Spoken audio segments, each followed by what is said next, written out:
இப்ப எல்லாம் சென்னையில பல இடங்கள்ல தெருநாய்களுடைய தொல்லை அதிகமாகிட்டே வருது. தெருநாய்களால கடிப்பட்டவங்களோட எண்ணிக்கையும் கூடிக்கிட்டே போகுது. அரசாங்கத்துல இருந்த நாய் வண்டி கொண்டு வந்தாலும் அவங்க நாய்களை எல்லாம் பிடிச்சிட்டு போய் கருத்தடை பண்ணிட்டு திரும்பவும் கொண்டு வந்து அங்கேயே விட்டுறாங்க. சரி, நாய்கள் எப்படி மனுஷங்களோட பழக ஆரம்பிச்சது? நாய்களோட வரலாறு என்ன? எந்த காலத்துல இருந்து மனுஷன் ஒரு நாயை வீட்டுல வளர்க்க ஆரம்பிச்சான் அப்படின்றது இந்த பதிவுல பார்க்கலாம். ரொம்ப சுவாரஸ்யமான வரலாறா இருக்க போகுதுங்க. கடைசி வரை கண்டிப்பா பாருங்க. குதிரைகளையும் மாடுகளையும் வளர்க்க ஆரம்பிக்கிறதுக்கு முன்னாடி மனுஷங்களால வளர்க்கப்பட்ட முதல் மிருகம் தாங்க நாய்கள். இந்த நாய்கள் எல்லாம் முதல்ல பாத்தீங்கன்னா ஓநாய்களா இருந்திருக்குங்க. வேட்டையாட்களா மனிதர்கள் இருந்தப்பவே அவங்களோட இடத்துல இருந்த மிச்ச மீதி உணவுகளை சாப்பிடுறதுக்காக ஓநாய்கள் வந்திருக்கலாம்னு, மனிதர்கள் இடம் மாற மாற ஓநாய்களும் அவங்க கூடவே இடம் பெயர்ந்து வந்திருக்கலாம்னு சொல்றாங்க.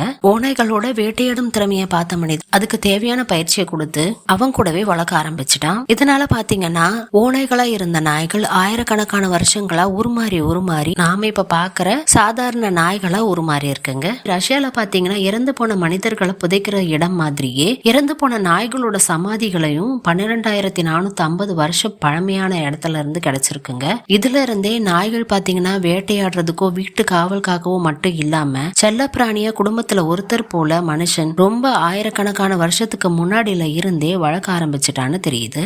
ஆரம்ப கால கட்டத்துல இருந்த நாய்கள் இப்ப இருக்க நாய்கள் போல இல்லாம மிகவும் உயரமாகவும் பற்கள் எல்லாம் கூர்மையாகவும் பார்க்கவே பயங்கரமான உருவத்தோடவும் இருந்திருக்கு அப்படின்றது அதோட இறந்து போன எலும்புகளை சோதனை பண்ண பார்க்கும்போது தெரியுதுங்க. இப்ப இருக்கிற நாய்கள் பெரும்பாலும் மனுஷங்களை சார்ந்தேதான் இருக்கு. ஒரு காலத்துல மனுஷன் நாயை வளர்க்க வேண்டிய கட்டாயம் இருந்ததுங்க. வேட்டை விலங்குகள் எங்க இருக்கு அப்படின்னு மோப்பம் பிடிக்கிறதுக்கும் முயல் எலி மாதிரியான சின்ன மிருகங்களை வேட்டையாடி கொண்டு வரதுக்கும், இரவுல பாத்தீங்கன்னா புலி கரடி மாதிரியான காட்டு விலங்குகள் கிட்ட இருந்து தன்னை பாதுகாக்கவும் நாய்கள் மனுஷனுக்கு ரொம்ப அதிகமா தேவைப்பட்டிருக்கு. அதனால மனுஷன் எல்லாமே நாய்களை வளர்க்க ஆரம்பிச்சாங்க. ஒரு மனுஷன் நாய் வளர்த்து அது மேல ரொம்ப பிரியமா இருந்தா ரெண்டு பேரும் பாத்துக்கிறப்போ ஆக்சிடாக்சின் ஹார்மோன் செல்ல நாய் மற்றும் அந்த மனுஷனோட மூளையில ஒரே நேரத்துல சுரக்கும் அப்படின்னு ஆராய்ச்சி பண்ணி கண்டுபிடிச்சிருக்காங்க.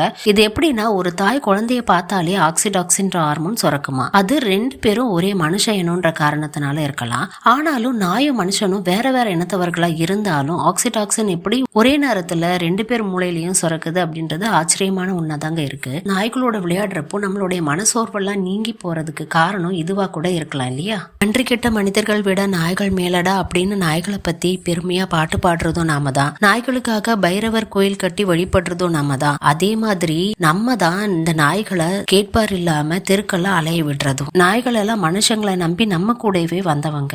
நாய்களை தொந்தரவு பண்ணாம இருந்தாலே அது நம்மள ஒண்ணும் செய்யாது. தெரு நாய்களுக்கு பாத்தீங்கன்னா ராபிஸ்ன்ற நோய் வந்தாதான் வெறி பிடிச்சு மனுஷங்களை தாக்கும். இரவு நேரங்கள்ல பைக்ல போறவங்கள நாய் துரத்திட்டு போறதுக்கான காரணம் அதோட மூளையிலே படிஞ்சிருக்கும் வேட்டையாடும் குணம் தான். அமைதியான ஒரு இரவுல ஓடுற பைக்கையும் ஒரு வேட்டை விலங்கா நினைச்சு அது துரத்திட்டு போகுது. அது மட்டும் இல்லாம டாக்ஸ் கேன் ஸ்மெல் ஃபியர் அப்படின்னு சொல்லுவாங்க. நீங்க ஏதோ ஒரு பயத்தோட நாய் நம்ம கடிச்சிடுமோ அப்படின்னு நினைச்சுக்கிட்டே போனீங்கன்னா கூட நாய்கள் அந்த எண்ணங்களை மோப்பம் பிடிச்சு நம்மள துரத்த ஆரம்பிக்கும். நீங்க அதுக்காக பயந்துட்டு ஓடுனீங்கன்னா உங்களையும் வேட்டை விலங்கு நினைச்சு கடிச்சு வச்சிடும். அது மட்டும் இல்ல, நம்ம வீட்டுல வளர்க்குற நாய்கள் நாம சோகமா இருந்தாலும் அதுக்கு தெரிஞ்சிருங்க. நம்மள சமாதானப்படுத்துற மாதிரி அவங்க முகத்தை நம்ம முகத்தோட கொண்டு வந்து வச்சு ஆறுதல் சொல்லுவாங்க. அவங்க கூட விளையாடுறதுக்கு நம்மள கூப்பிடுவாங்க.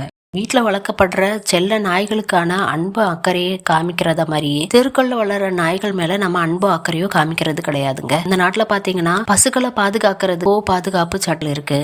அதே போல நாய்களுக்கான தனி காப்பகம் அமைக்கணும். ப்ளூ கிராஸ் மாதிரியான தன்னார்வல தொண்டு நிறுவனங்கள் இந்த மாதிரி ஒரு அமைப்பை எல்லா இடத்துலயும் தொடங்கலாம். அங்க எடுத்துட்டு போய் நாய்களை பாதுகாப்பா வளர்க்கலாம். நாய்களுக்காக உதவுறதுக்கு நிறைய தன்னார்வலர்கள் இருக்கிறாங்க. அவங்களெல்லாம் ஒன்னா திரட்டி நாய் காப்பகத்தை பேணி பாதுகாக்கிறதுக்கான வழிவகைகள் ஏற்பாடு பண்ணலாம். நன்றியுள்ள விலங்கு மட்டும் இல்லைங்க, நமக்கு உற்ற நண்பனாகவும் எல்லா நேரத்திலும் இருக்கக்கூடிய ஒரே விலங்குனா அது நாய்கள் மட்டும்தான். ஒரு மனுஷன் இறக்குறதுக்கு முன்னாடி அவன் வளர்க்குற நாய் இறந்து போயிட்டா அது நமக்காக சொர்க்கத்துல ஒரு இடம் பார்த்து வச்சிருக்கோம் அப்படின்னு இத்தாலிய பழமொழி ஒண்ணு இருக்கு. காட்டுக்குள்ள சுதந்திரமான முறையில வளர்ந்து வந்த ஓநாய்களை மனுஷன் தன்னுடைய சுயநலத்துக்காக வீட்டு விலங்கா மாத்திட்டான். அந்த நாய்கள் திரும்பவும் காட்டுக்குள்ள போய் ஓநாய் வாழ்க்கை வாழ முடியாது. மனிதர்களை நம்பி மட்டுமே வந்த நாய்கள் மனிதர்கள் கூட தான் இருக்கும். நாம தான் அதை நல்லபடியா பாத்துக்கணும்.